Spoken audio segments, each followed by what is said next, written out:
Shalom saudara yang dikasihi Tuhan, selamat pagi, senang dan bahagia rasanya karena masih bisa menyapa saudara dalam kesempatan yang indah ini.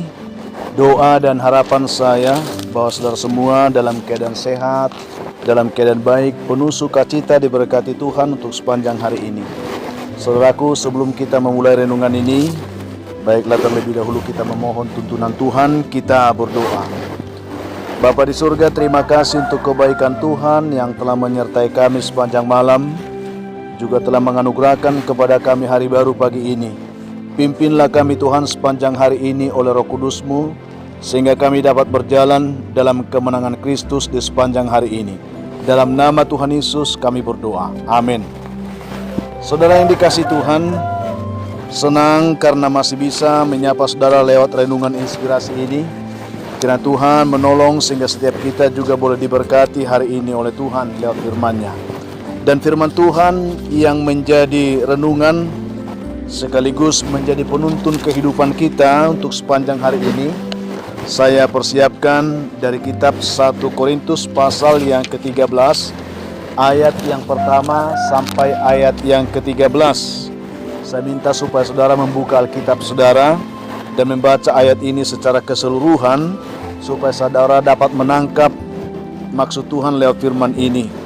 Dan ayat penuntun bagi kita, saya akan bacakan dari ayat yang pertama saja saudara. Demikian bunyi firman Tuhan.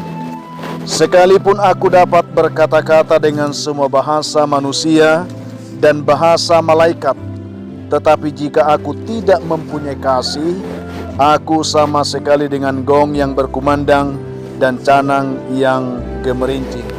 Demikian pembacaan kita untuk kita renungkan pada pagi hari ini saudara. Dan topik yang ingin kita renungkan dari pembacaan ini adalah kasih itu sebuah pengorbanan. Saudaraku yang dikasihi Tuhan, kita tentu tahu bagaimana itu kasih. Masing-masing kita bisa mendefinisikan arti kasih saudara. Seorang dosen menceritakan sebuah kisah kepada mahasiswanya di depan sebuah kelas sebelum memulai perkuliahan. Ada sepasang suami istri yang tergesa-gesa berlari menuju sebuah helikopter di puncak sebuah hotel untuk menyelamatkan diri pada saat terjadi kebakaran di hotel itu.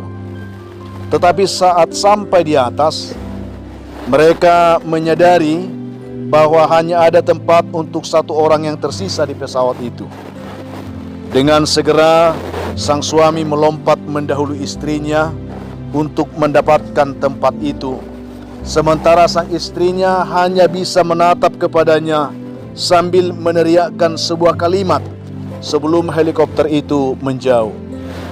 Lalu api itu pun semakin membesar dan menghanguskan seluruh bangunan itu, termasuk sang istri tersebut yang berada di atas hotel itu. Dosen yang menceritakan kisah itu bertanya kepada para mahasiswanya. Pertanyaannya demikian saudara.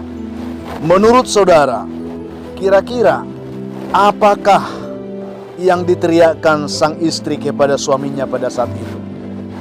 Saudara yang dikasihi Tuhan, mendengar pertanyaan itu, lalu kelas mulai gaduh karena mahasiswa itu memberikan beragam jawaban atas pertanyaan dosen tersebut. Di antara jawaban itu saya akan coba ungkapkan satu persatu. Ada yang mengatakan saudara, bahwa yang dikatakan oleh istrinya pada saat itu kepada suaminya adalah, kamu jahat.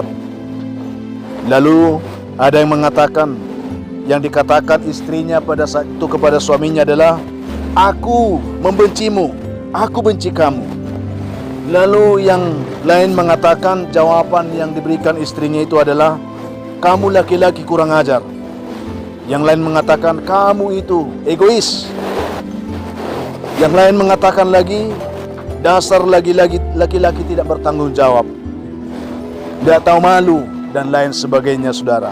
Masih banyak jawaban para mahasiswa atas pertanyaan dosen tersebut. Tetapi saudara, ada seorang mahasiswa yang hanya diam saja pada saat itu di kelas. Dan dosen itu meminta mahasiswa itu untuk memberi jawaban. Lalu mahasiswa tersebut mengangkat bicara.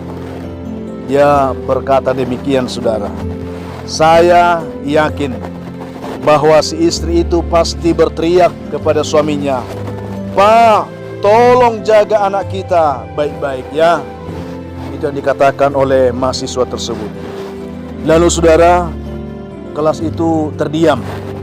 Dan dosen itu pun terkejut dan bertanya, "Apakah kamu sudah pernah dengar cerita ini sebelumnya?" Tetapi mahasiswa itu menggelengkan kepalanya dan berkata, "Belum, Pak. Tetapi itulah yang dikatakan ibu saya kepada bapak saya sebelum ia meninggal karena sakit kronis," kata mahasiswa tersebut. Saudara yang dikasihi Tuhan, dosen itu pun menatap seluruh kelas dan dosen itu berkata, jawaban itu benar, katanya. Karena hotel itu memang benar-benar terbakar habis. Dan suami itu harus kembali ke kota kecilnya dengan air mata yang terus menerus. Karena ia harus menjemput anak-anaknya yang masih TK dan balita. Dan mengasuh anak-anak mereka itu sendirian. Saudara yang dikasihi Tuhan, ini menjadi sebuah kisah yang sangat menarik. Dilanjutkan sudah, sementara kisah tragedi itu disimpannya rapat-rapat dan tidak pernah dibahas lagi kepada siapapun. Tetapi bertahun-tahun kemudian saudara, anak-anak yang tadinya TK dan balita itu sudah menjadi dewasa.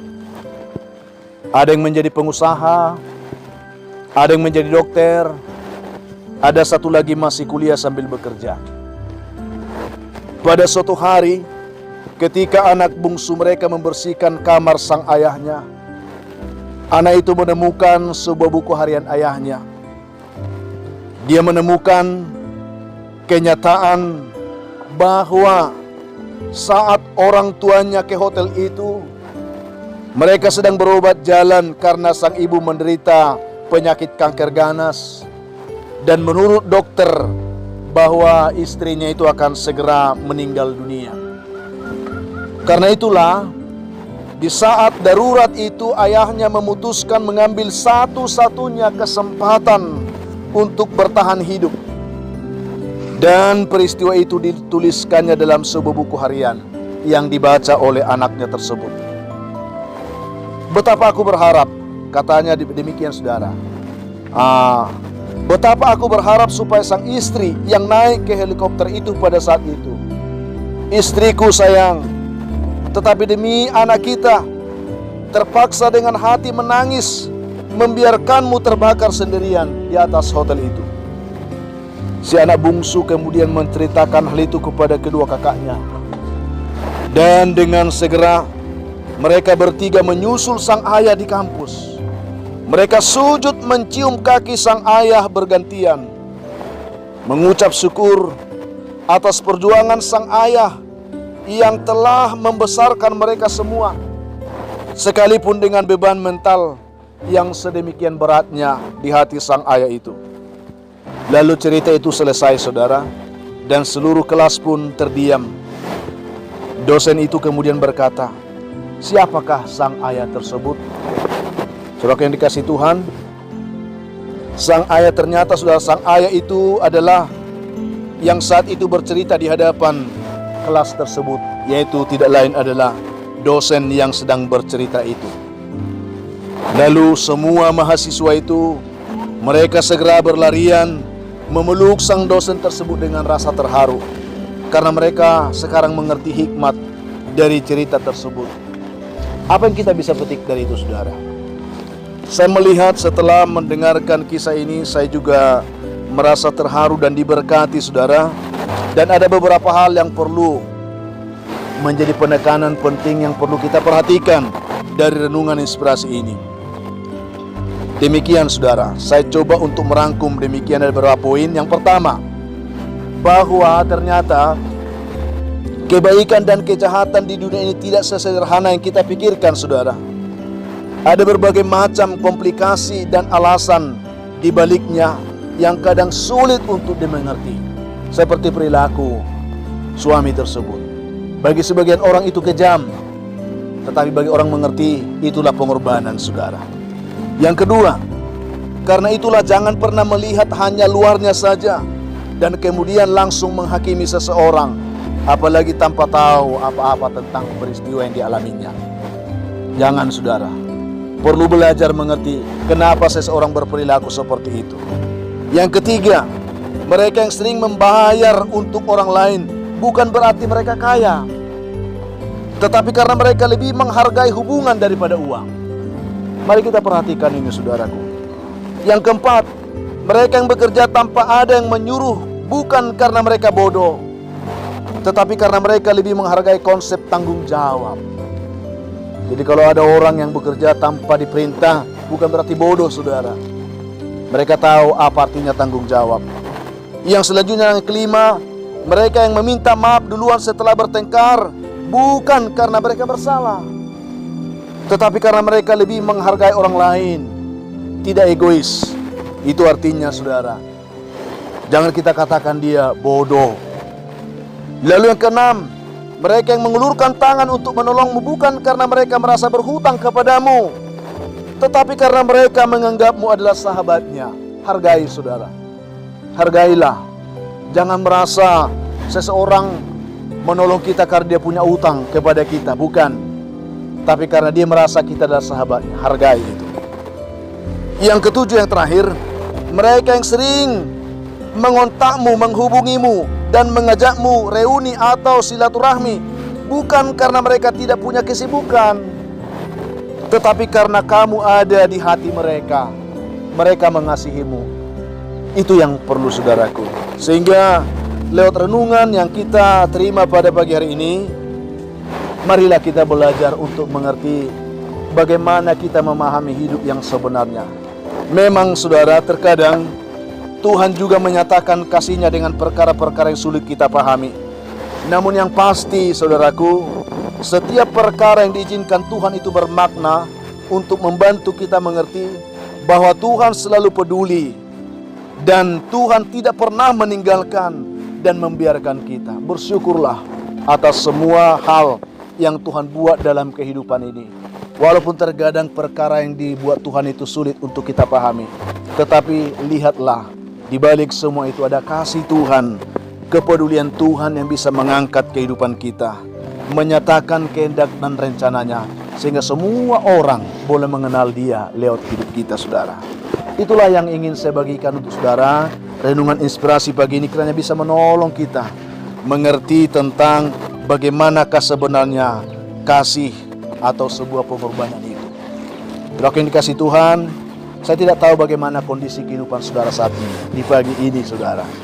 Tapi saya ingin mengatakan apapun keadaan yang saudara alami, bagaimanapun situasi yang menerpa hidup saudara saat ini, yakin dan percayalah bahwa Tuhan tetap peduli kepadamu.